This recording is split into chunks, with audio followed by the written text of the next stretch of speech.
Hello, and welcome to Beyond the Firewall, the business bycast, where tech meets business. Get expert insights in real-world business leaders, IT experts, and the latest trends in bite-sized episodes. Stay ahead and explore what's beyond the firewall. And welcome back, everybody, to another episode of Beyond the Firewall, where we always bring you amazing speakers and guests from around the world. Today is like no other. We have a very special guest, this time from the, I guess you would call it food business? I would say so. Yeah, I think so. We got Ivy. Yeah. Ivy, tell us a little bit about yourself. All right. Well, I'm Ivy Watrous. My new last name's Summer, so technically my new name's Ivy Summer, which is pretty cool. It is. We started our company, in just kind of as a project. We wanted something fun to do. My whole background's pretty much cooking. I've been cooking and baking since I was, 7, 8 years old. I started my own wedding cake business at 18. It was one of those, I don't know. I just had this passion for it. So my whole background's actually more pastries. And then I became a line cook, a GM, so I've been in restaurants my entire life. And so that's kind of where this love of food, and it's kind of my love language, I would say. That's kind of where that passion grew from. And, we wanted to start this company just for that creative outlet. I've been general manager of 3 restaurants now, and I kind of got bored of doing it for someone else's idea. So I was like, okay, I need to be creative on my own, do my own projects, and so it was kind of just a science project that turned into a full-time business. That's incredible. So yeah, it's pretty fun. Here we are, science experiment becoming a full-on industry and disruptor right now. Yep. It's been growing like crazy. I mean, it is wild that, after, I guess, 3 years this year, that it's full-time. We're living off of it, and it's just growing immensely. Wow. So literally a grassroots opportunity. Forget the word salted roots. We'll call it a salted roots opportunity.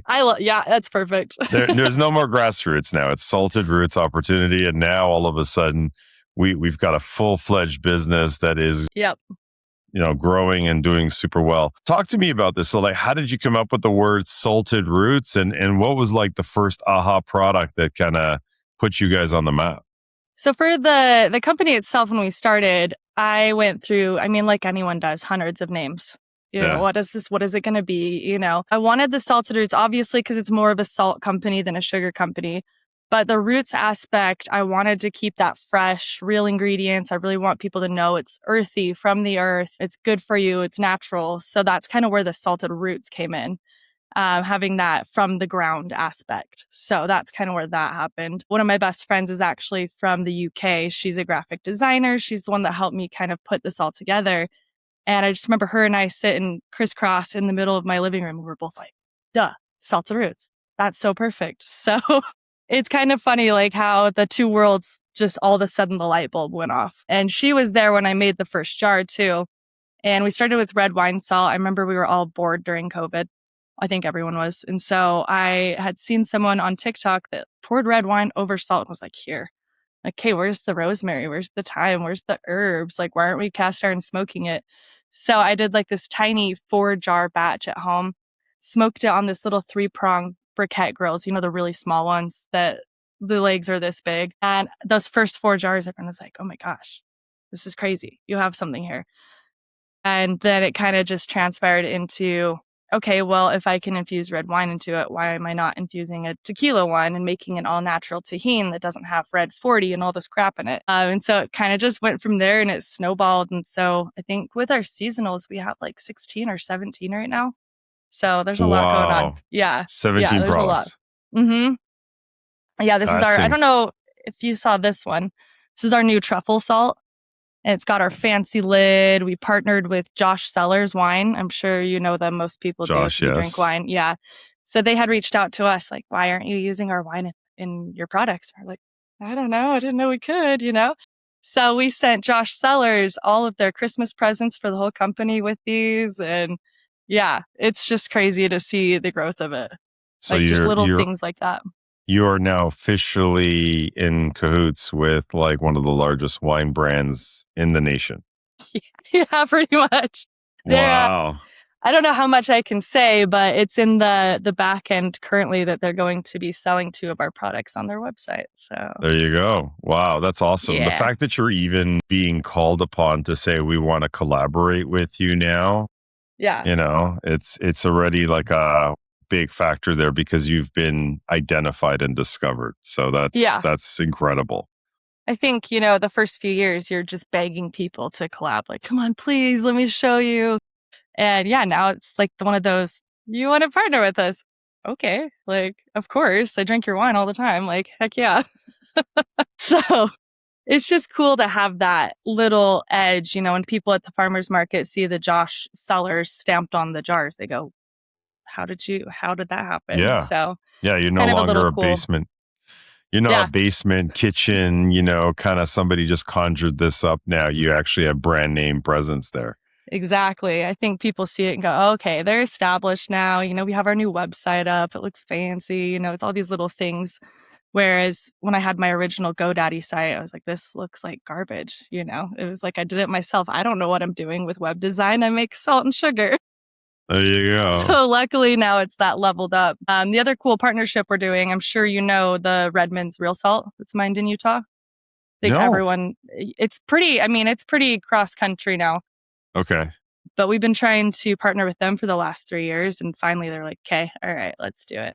So we're going to be using locally mined Utah salt in the next month. So that's incredible. Yeah. Because remember, I'm on the north side of the fence over here. I'm in Toronto. So we don't get all the same products. And that's I don't know if true. you know, I was going to say, we haven't had a bottle of Josh up here in a while either. Because, with the whole little situation, I have my little stash. I'm not going to lie. I have my little stash of my, California cabs and stuff. But it's not available on the retail shelves here for quite some time now. But one of the things I wanted to understand, and I think for everybody to get a concept of this, so what's the differentiator of your product today? Because that was what intrigued me when I met you.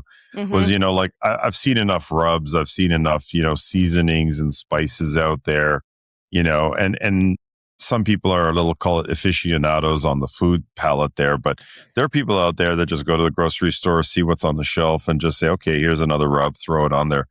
Why is yours so special? Well, I think I think we're all getting into this mindset of reading labels. Maybe not all of us. I think a majority of people are. I started going to the store and reading, I'm not going to say names, but some that sugar's the second ingredient and all of this. And so I thought, how can I do this different? So say our red wine salt, I'm making a huge vat, this reduction of real red wine, herbs, spices, peppercorn, all that, reducing it down almost by half, straining all those ingredients out, pouring it over the salt, drying it all together.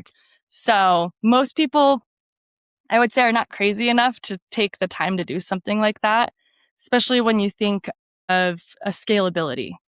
People want it fast, cheap, but they don't really care about the ingredients themselves or what's actually going in it. And so, you can even see on some of these, this isn't a pink salt that's dyed from the reduction. So there's no artificial colors, additives, flavors. I just think it adds such a more unique complex to it. For most rubs, even an infused salt or whatever they'll call it, I guess it would just be a rosemary salt. You shake a few shakes and then you get 3 rosemary leaves in that. This one, it's all in every single salt crystal. So that's where it's different. Wow. Yeah. And I would say that that's very true. If you go to any box store today and you see, ethnic spices, I bought some, Mexican spices or Asian spices or whatever not, there's MSG in there. There's palm oil in there. There's decaking agents that are in there. It's incredible to see, what you would perceive as a taco and tequila spice mix, but there's 10 other ingredients at the bottom of that label that you're I don't want that stuff in my. And you're my what taco. even is that? Yeah, what even is that's that? not going in my taco. The palm oil one too. I'm why are you putting palm oil in this spice? We don't know. We shouldn't even be using that anyway. Yeah, palm oil or cottonseed oil, some really cheap, high processed oils today, which obviously everyone's starting to get the buzz on not having seed oils or high, these how these bad highly they are for modified you. oils, which are really bad for you. So Yep.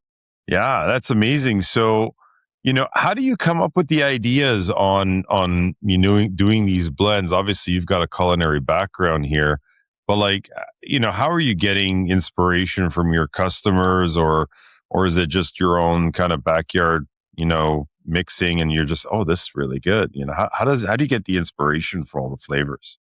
I'd say it's a little of both. I think a lot of it selfishly are things that I like, and I'm like, if I really like it, then I'm going to make it. That's how I even cook for friends and family at my house. I'm like, hey, we're having taco night. I'm making them the way that I like. If you don't like that, then I'm sorry. Like, learn to like jalapenos per se, like, sorry, it's delicious. Just trust me. One of my biggest phrases I say a lot is most people don't like a food because they don't like the way it's been prepared. So it's like you could have grown up with the crappiest Brussels sprouts ever, but then I make you our breakfast salt bacon wrapped Brussels sprouts, and all of a sudden it's like, okay, I guess I like Brussels sprouts now. So that's kind of been the back end of it. I mean, some of it is, childhood inspiration. The breakfast salt, which is our number one seller, is a maple bacon vanilla bean salt. It's crazy. It's actually infused with real maple syrup. It's got real vanilla beans, and then we cook the bacon in the smoker. I came up with this recipe after a nap. I'm a napper, like a 30-minute napper every day. And I had woken up from a nap and went to my husband and went, hey, can we do waffles for for dinner? And he's like, no, we're doing steak. Sorry. So I was like, okay, well, I'm going to make a breakfast salt. And the first 3 batches, I was like, there's no way this is ever going to work. And now it's our number one seller. Wow. Yeah, it's a wild one. The new waffle was the chicken and waffle mix. You basically like coined now a whole new version of it. Yeah. And you open it and smell it, and it's the people's reaction, especially in person when they open it and go, oh my God, that's breakfast in a jar. Like, how did you do that? And a lot of people think it's because I use artificial colors or anything or flavors. And like, no, it's just bacon, vanilla beans, maple syrup. That's it. So it's a whole new level of aromatherapy. We got aromatherapy now in a jar. I have people that are like, please make candles. I'm like, I don't. No, it's a different animal. No, just buy the salt and we'll be doing sniffing salts now, like the athletes do. The calming, there's an excited one. Yeah. It's really cool to see people's reaction, because when they just think, oh, it's salt, it's like, nah, it's way more than that. There's way more going on. It was amazing. And so when I met you at this tech show, and by the way, like all the listeners out there, this was a really cool experience. I was at a tech show doing my day-to-day job here as, running an IT company. And here I meet Ivy, mixing salts on the fly. This was the coolest part. Like, how did you decide that you're now going to branch out into corporate events and some of the other verticals that you're doing today? It kind of just happened. I know that's not like the best answer, but I used to go to a lot of music festivals before I owned a company. And there's a California festival called Lightning in a Bottle. And one of my best friends, who's a longtime chef, they have this learning kitchen there. So they do daily workshops, classes where you can come learn how to make kombucha, or you can come learn how to make pizza, or whatever it may be. And so they have like 8 chefs a day. And they had asked me if I wanted to come do this festival. And I was like, oh, okay, I don't know what I'm going to do. I just make salt. So the first year, I did this, how to make a super easy, healthy pasta salad. And I let everyone in the class choose some of our different salts to try on their pasta salad and see how the flavors can enhance and grow. And so this last year is when I did something similar to the tech event, where I had everyone create their own custom salt blend. And it's just been blowing up from there. One lady heard about it and went, I need you for all of our corporate events. And now it's probably one of my favorite things to do. So it's been really fun.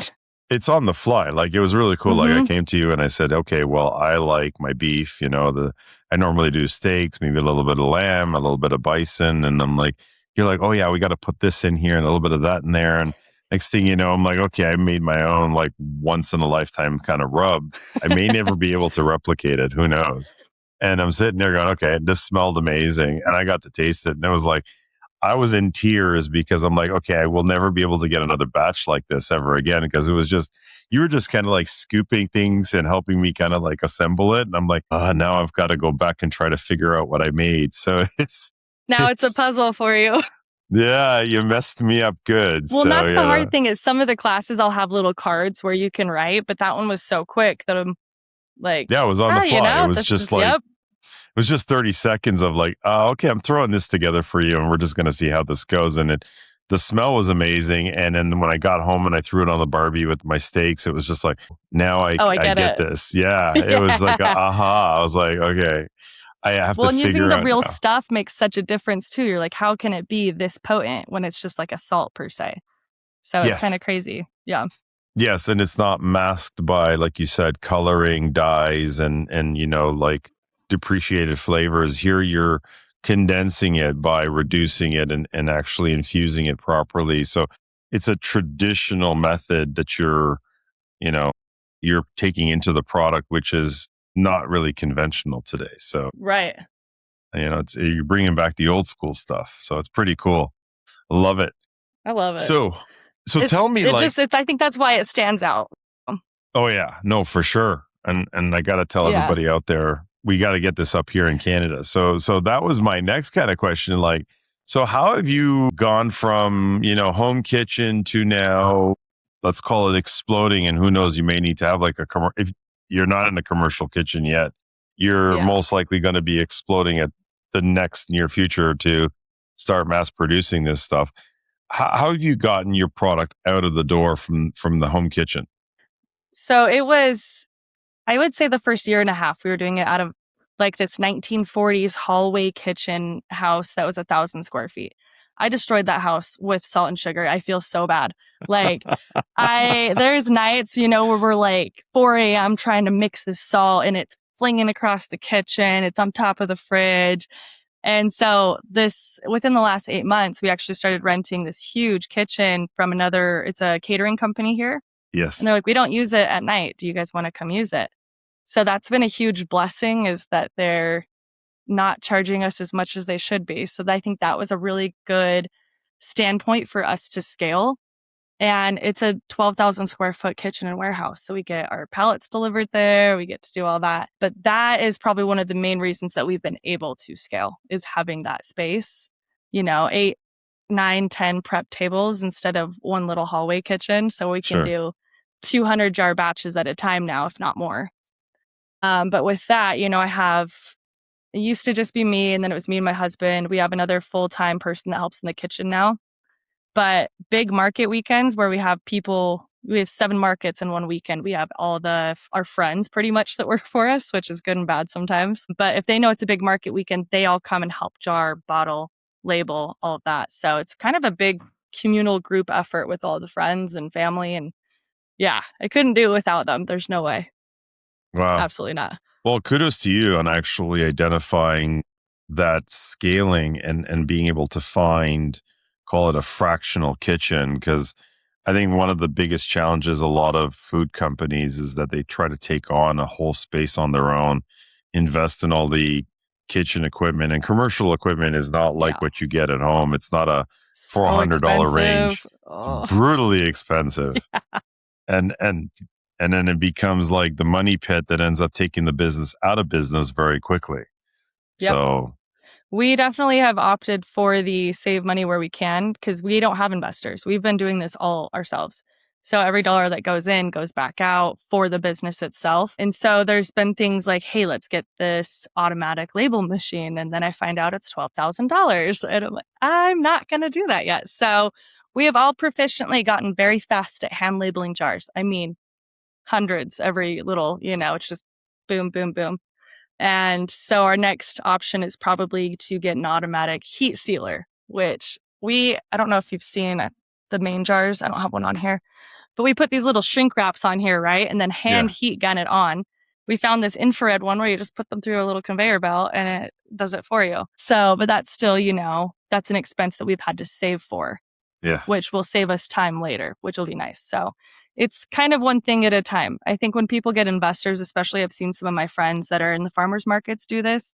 They get investors, they take out all of this money, get all of the biggest things like you were saying, and then their business maybe doesn't grow as fast as they thought. And I just really wanted to make sure it was attainable in the day, month, week, year, whatever. So that's kind of been a huge push on why we are doing as well as we are, I think. So it's been good. And so how have you been doing the marketing side of things? Because every business, this is obviously, number one is the taste of the product, but at the same time, like you're in Utah right here, the big markets, California, New York, Florida, whatever not, like how are you getting the word out to the big cities or the bigger influencers? I'm guessing it's bigger. I don't know the market that well, so Yeah. I'm being ignorant here, but how are you going into those markets and how are you getting that awareness out across the country? I think so. A lot of it's been word of mouth. We do the Park City. If you're to Park City, Utah, where all the skiing is, and they do the Sundance. Yeah. So we do the farmers markets up there, and you have people from all over the country, the world that come there, stay for the summer even. And so some of our biggest pushes on that, even like Josh Sellers, we met him in Park City. So that farmers market alone has been a huge cross-country push. And then people meet us and go, oh, this is my friend Ivy. She owns this business, even though I live in Florida and I met her one time. And so then they go tell all of their friends. The Instagram side of it, that was something we've been trying to, the social media. You have to do it. I wouldn't have social media if I didn't own a business, honestly. But you have to do it. And then you have to learn how to master your demographic, which was really hard in the beginning to narrow that down. So nowadays, it's a lot easier to know, hey, let's guide this for dads, for moms. It's like per season, especially, we target more towards certain demographics, which has been really, it's taken us 3 years to figure out, but now it's kind of, we're seeing that work. So very cool. It's been a lot of learning. And you're selling the product with what, like on a Shopify, or are you working with, you're on Shopify? Yep. It's the most user-friendly. Honestly, I love it. We were on Squarespace when we were smaller, but Shopify, to see all of your sales year over year, the shipping, all of that, the invoicing for wholesale orders, I think Shopify is fantastic.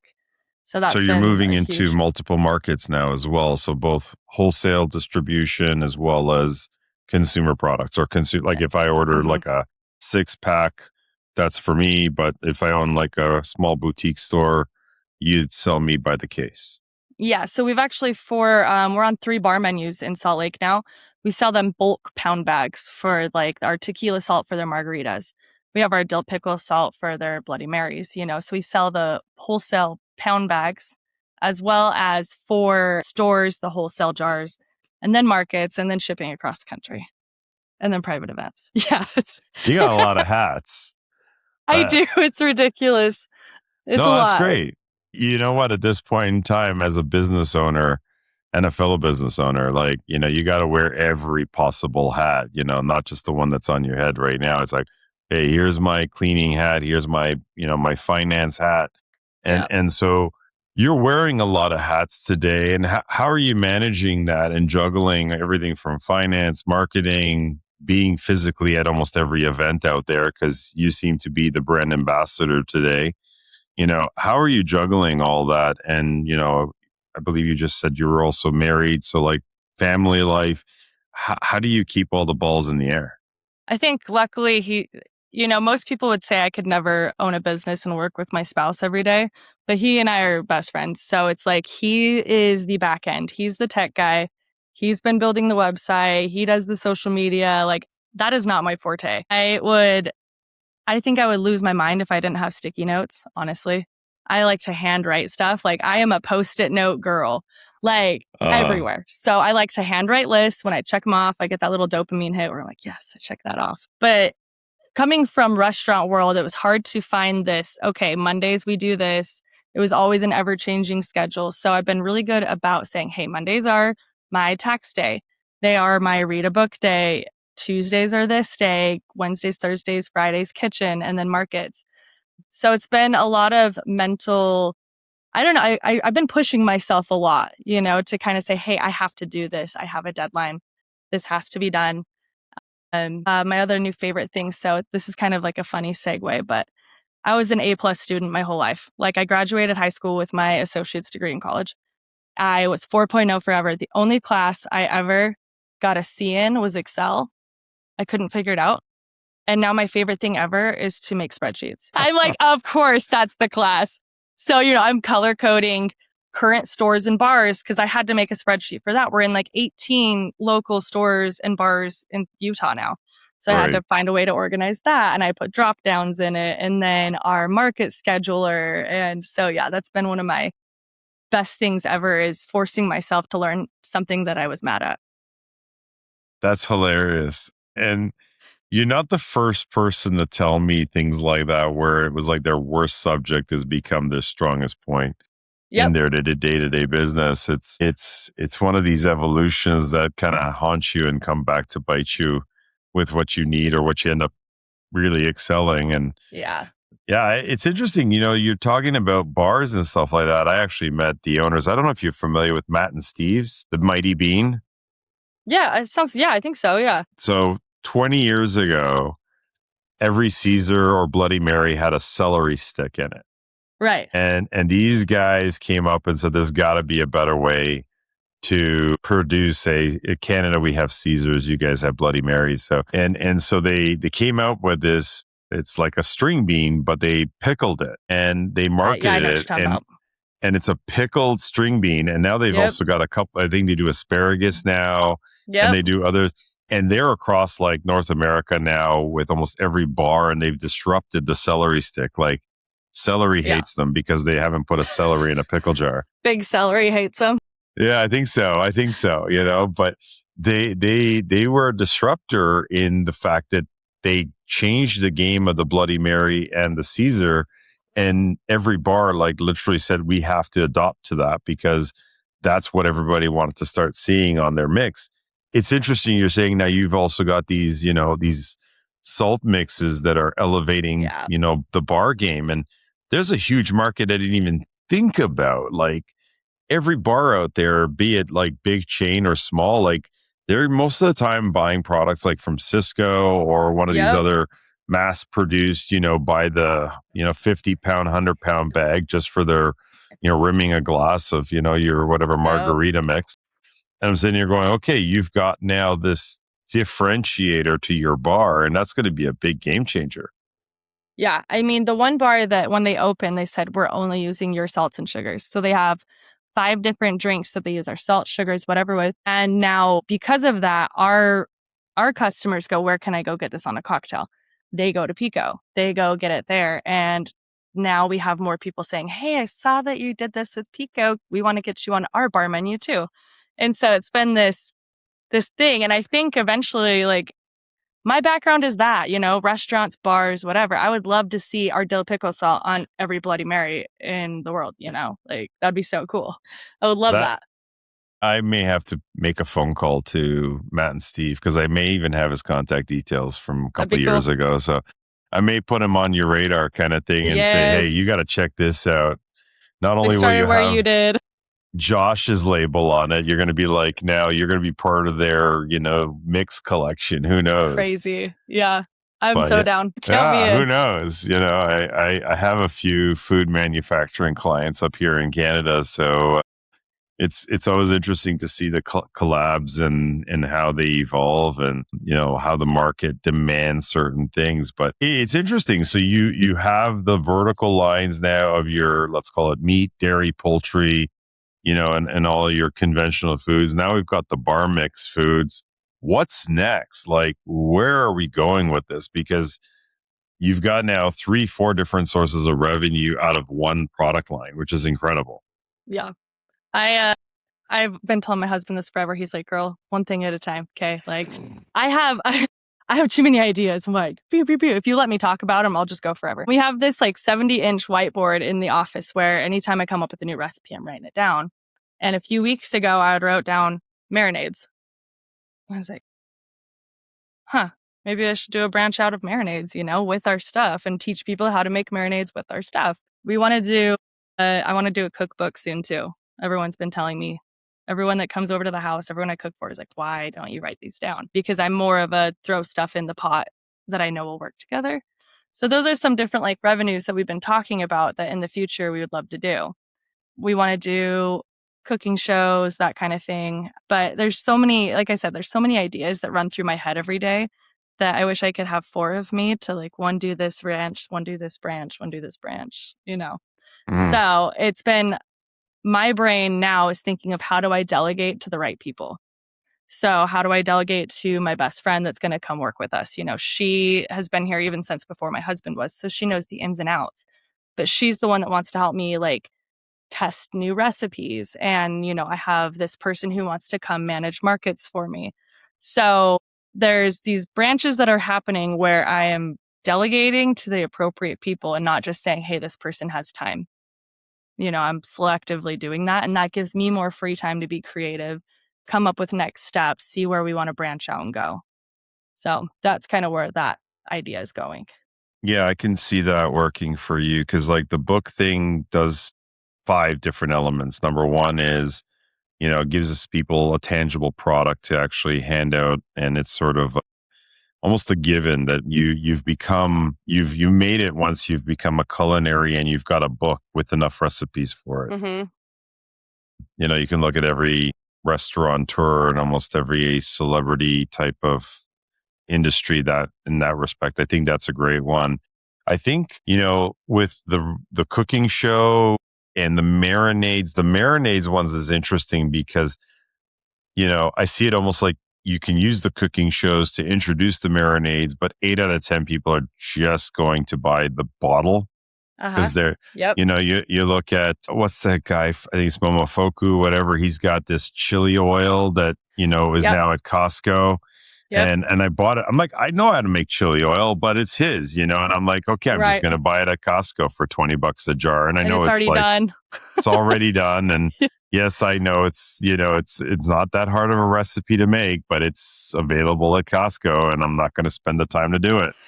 So, and it's fairly clean ingredients. And so I'm just going to go with that. So, there's convenience and there are still, let's call it the people that want to do it at home, just like sourdough. I can make sourdough with my eyes closed.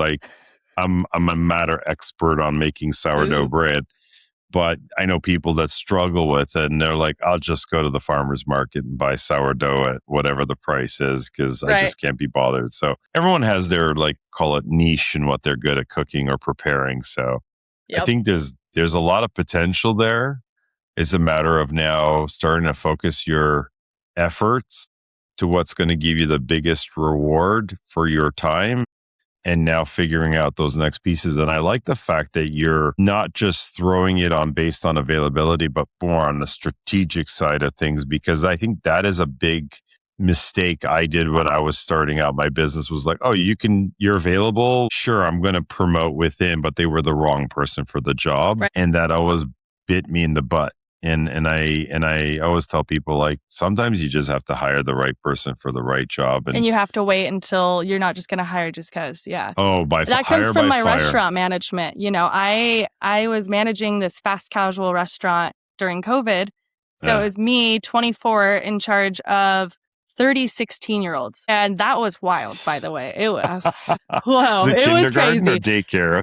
It's daycare at that point. Oh my gosh. But it taught me so much that if I can manage these wild 16-year-olds in this day and age, that I can manage adults better because it helps me kind of see, okay, I think kids are so themselves, they can't help it. And adults try to hide a lot of that. So I've gotten really good at reading people. And so that's it's just huge for me. It's I will do it myself until I know someone can do it the same. Yes. And I'll teach people along the way and I'll take the time to teach them. But there's only so much you can teach until it's just this is not your forte. This is not your job. I'm sorry. Yeah. Oh, 100%. Yeah, it's interesting how you've been able to take, and this is something I've been telling a lot of people out there, people really need to reevaluate education from just going to university and apply other sorts of trades and life skills, because here you are, you've gone through culinary, and next thing you know, you're applying all these culinary business practices in other ventures and you're becoming uber successful. I would say you've already made it in the sense of culinary. You just haven't gone through the entire hockey stick yet. I foresee this happening. I'm Canadian. I'm going to say the hockey stick. I got it. I know it's fun. I don't know. It's I don't know what they call it in Utah, but we're going hockey stick on this one. So we just got a hockey team. We're good. I get it. Oh, there you go. Okay, so that's good. But like we're gonna like we're taking off here. Like the reality is, like you've taken these culinary skill practices on managing team, managing production, managing operations, in and out, supply chain demand, scheduling, prioritizing, like all these things that people take for granted or sit there and say, okay, well, how did you get the knowledge here? Like, have you taken like a business management MBA program to get to where you're at, or is this really life skills? No, my degree was in science and biology. Oh, that's even more interesting. So we're talking about spreadsheets. That was your like worst subject, and you did biology, and now you're like forget chemistry. You didn't even do chemistry. No, I did no. Mm-mm. That's hilarious. It's just all life skills. I think, I've lived a very interesting life, to say the least. And so you learn kind of those skills by failing and by struggling. And you're like, okay, well, I screwed that one up. How do I not do that next time? And so each kind of mess up is a lesson that you learn. I'm figuring that out with taxes right now. Like learning taxes here when you've never taken tax courses is crazy. Yes. It's wild. And I operate a business in the US now too. And I am not so you're getting it. I'm not doing it. No, I actually hired somebody to do it. Yeah.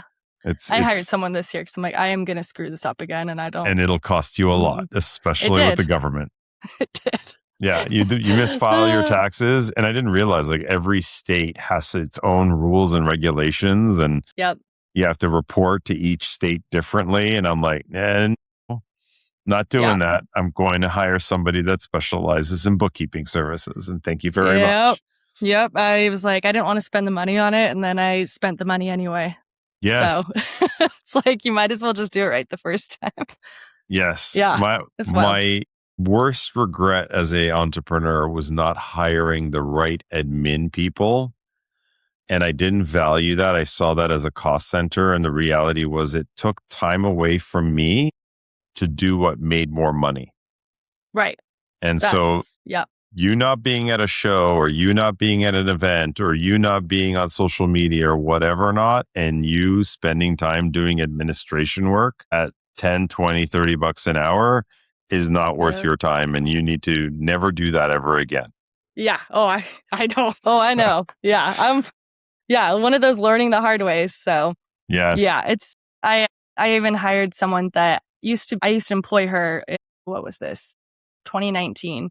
Okay. I saw her at a farmer's market. She has been specializing in being pretty much an assistant for startups for women. And she goes, hey, you seem like you need help. Can I come help you? I was like, yeah. Oh, wow. So she's helping me like organize my emails, do outreach. So she's been kind of coming in and I'm like, I didn't want to spend the money. It has been the best idea I've ever had. Like, this is already done. Amazing. Oh, this is already organized. Amazing.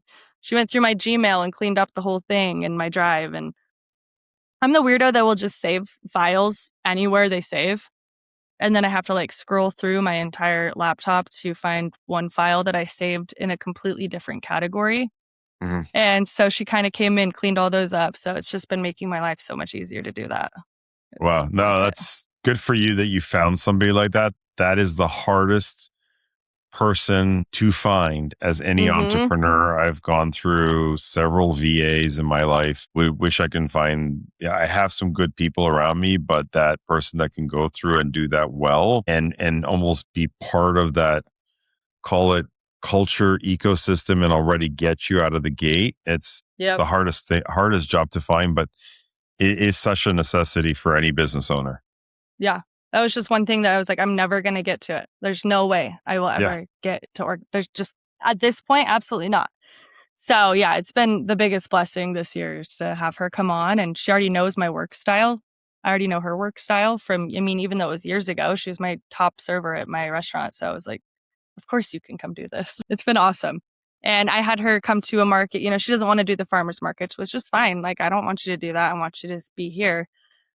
But she came to a market and shadowed me all day on how to sell the products, which is helping her make posts for us and helping her do outreach. So she kind of knows the whole back end of it now too, which is fantastic. So it's not just she's doing emails and that, she knows how to sell the stuff too. So if she talks to a client, hey, we have this new truffle salt. it's good with this and this and this. And so it's been really cool to see that transition too. Wow. That's incredible. The pieces that you've put together. And again, this is how long you've been running this business now? 3 years. The fact that you figured all this out in 3 years, I think you need to write a lesson book for a lot of people out there because, it's, I can tell you, I think it took me like 5 years, if not longer, to get to where you're at, if not maybe 7 years. Like I figured out certain things and I was really good at sales.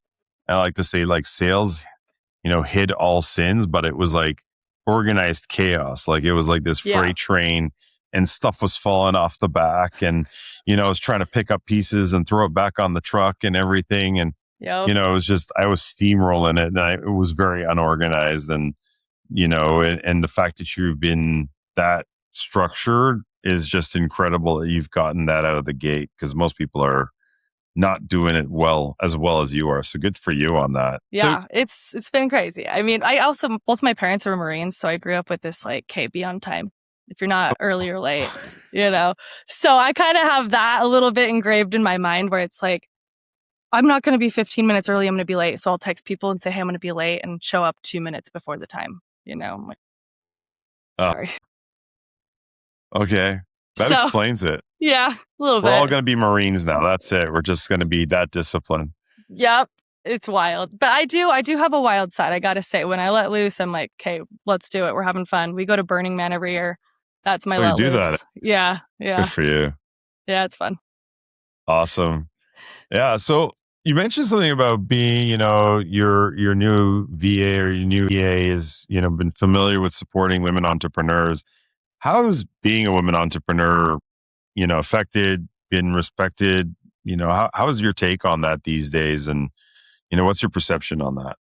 I think it's still kind of crazy that it is seen as so crazy, like that. It's like, yes, I'm a one woman business owner. People go, wow, how are you doing that?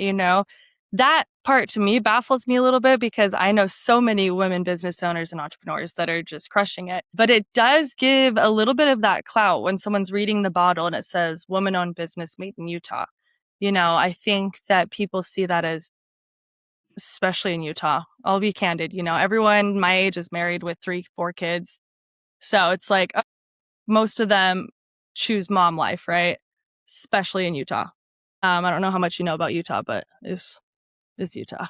Not enough outside of the fact. It's Utah. It's primarily like Mormon, get married young, have kids young. And so, especially when people see that from a Utah woman in her 30s, they're like, oh, okay, you chose a different route. Like, good for you. Cool. Let's check it out. So it does give that little bit of people see it and go, okay, tell me more about this. Like, is this actually just you? Is this, it's kind of a good conversation starter. But another cool part too is that I get opportunity for a lot more grants. So women-owned grants, you have a lot more opportunity versus just a normal small business. Right. So there's, tons just in the state of Utah, but nationally there's a lot too. So that's kind of a cool aspect as well to have that. Do you see yourself being treated differently in the commercial market, or do you see the opportunities with the corporations that you're working with? Like, again, forget the fact that, from a grant perspective, I always say that those initiatives are great to help promote that. But like if you walking into a restaurant chain or, a business to sell your products in, do you see the challenges there, or is it today more like a given normal? How is that perception? It just totally depends on the business and who's in charge. There's some that are just like, no, I don't know. There's the chauvinistic people, and then there's the people that are like, hell yeah, you're doing something awesome. So it totally depends on the business and the person. There's been a few here that they wouldn't give me the time of day, and then the place right across the street's like, oh my gosh, this is amazing. Why would I not? So it totally depends on the place, the person, all of that. Which, again, going back to like, it's baffling that that's still a thing. Either way, like, why does it have to matter if I'm a business owner? But it's also does give clout, sometimes is annoying. I hear you. And it is a challenge because I think that we got a little bit too far on trying to figure out where the source of the business is versus actually figuring out how good the product is. Exactly. But I belong to a business organization for entrepreneurs across the globe. And one of the challenges there is not a challenge, I would say they track metrics based on how many, let's call it between the diversity groups and all that, and how many women are in the work called entrepreneurial side of things. And yes, today, if you take a look at the numbers from 10, 15 years ago, those numbers are exploding. Mm-hmm. I think 15, 20 years ago, it was less than 10% in North America. Wow. Believe it or not, Australia and New Zealand were world leaders in this already 20 years ago. Yeah, I did not know until I joined the club. They were like the membership of women in these leadership executives, like it's like what do you call it? Like YPO and these types of organizations. And in Australia, I think they were the world leader at almost 50% already, like 10, 20 years ago. Where like North America, I think was like 10%. I think we're up to almost 30%. That would make sense. Yeah. And I understand it. It's never good. I don't know. For me, it's going to be hard to say. Like, I can't imagine it being 50-50, considering, like you just said, there are women out there that choose to stay at home, and there's a lot of options there. And I think that the options, are there for women to pick and choose. Do they want to be a mom and a stay at home mom, or do they want to pursue a career, or maybe try to juggle both? Right. And being an entrepreneur and a mom sometimes is very daunting and very stressful. I've interviewed other executive women in the industry, and it was a very hard challenge between family, marriage, the corporate, C-suite, and it's not for everybody. It's really a very select few that can handle the pressures of doing all of those four things well. Yeah, absolutely. But at least, we have more of an option nowadays. It's not you have to do it, it's kind of choose your own path. Exactly. And I'm glad to see that. I'm excited for my daughter because I think she's in university now. And I told her, like, the world's your oyster. Yes, AI is going to change a little bit of that, but the reality is all the doors are open and nothing in front of you is closed. So it's really a matter of just really applying yourself and figuring out what you want to pursue. Yep. So. Especially for anyone in university right now, they're coming into this really weird time. I can't imagine. Like, I still remember dial-up. Okay, that's like I was at the cusp of that. Like, I can still play the sound in my head. I was telling someone about a floppy disk the other day. It was like on a meme, and they were like, "What the hell is a floppy disk?" And I'm like, "Oh, I just dated myself." Okay, you did. Yeah, and I was like, "Oh my god." Yeah, so you're a millennial. Yeah. I'm a millennial. I was the last. I was the last of that. Yeah. But the kids nowadays coming up with AI, and that's where it's crazy with people starting businesses. Is like, I think 30% of the internet is bots right now, and so that kind of freaks me out. Even as is someone gonna make some like fake stuff for us or whatever? And kids are coming into this day where, when they start a business, they're going to be more apt to combat that because they grew up with it. I would think. We are in a bit of a challenge with that. And I think that we have yet to see what that's going to look like. And I hope they figure it all out, because I know that there's proposals now on banning social media and certain platforms below 16 or 18 because they can be fooled. You can imagine now a 5-year-old child looking at an AI product that, at that point, their relationship to human and non-human, they're not really thinking of it not being a real person.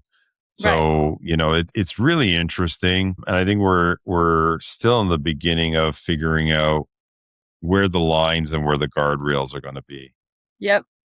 And that's why I love what I do with, the food and the business. Like, it's tangible. It's not something a robot will ever be able to make, maybe in 100 years. But it is something that is so human. And that's really what I love about it is it's not something that you can fake. It's not something that you can technically mass produce. Eventually I'll find a way to mass produce, right? But it's something that I want to stay like true to the core what it is. Well, and it can't be duplicated by a robot, which I love. I think that there are companies out there that refuse to take it to the mass production and have always kept it to the artisanal stuff. Mhm. And they identify their market. So their ICP is just always going to be boutique, high end.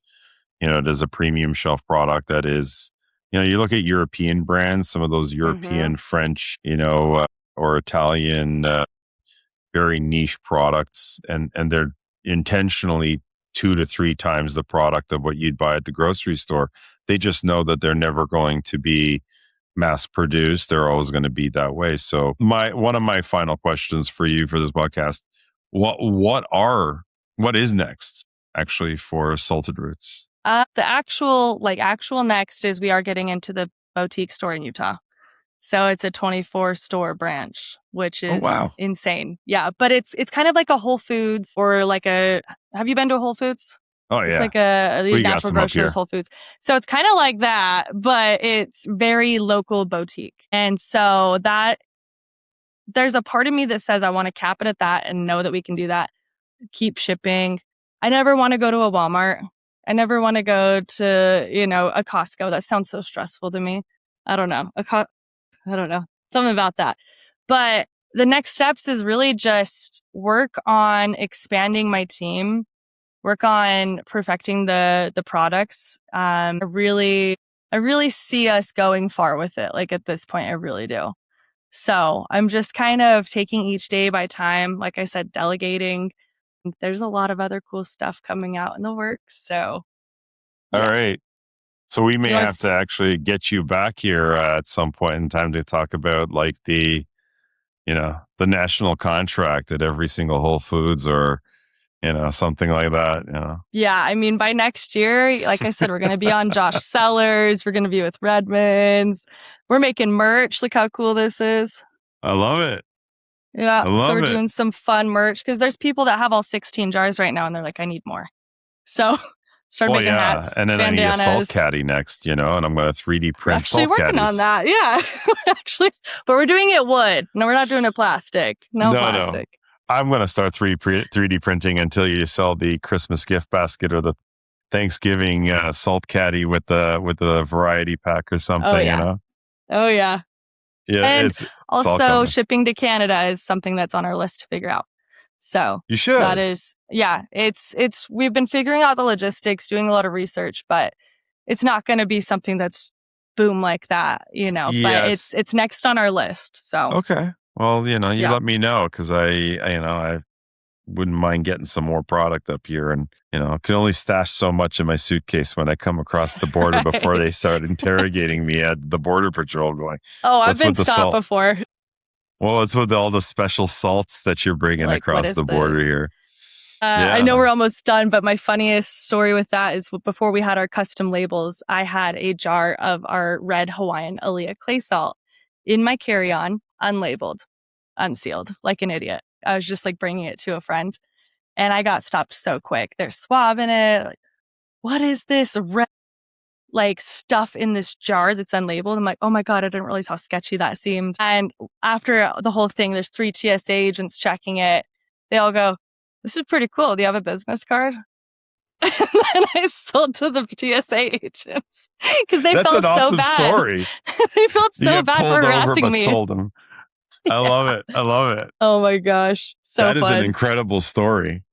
I'm like, this dumb guy smelled it, and I was like, what if I was lying? I know, come on, but what if I was lying?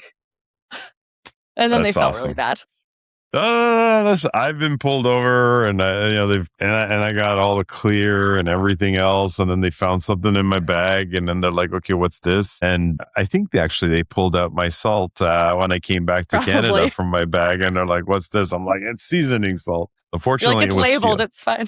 Yeah, it was sealed. So they didn't bother busting up. But so as one of the final remarks, like somebody listening on the show today, thinking about, starting a business, what would you say is sort of like a piece of advice?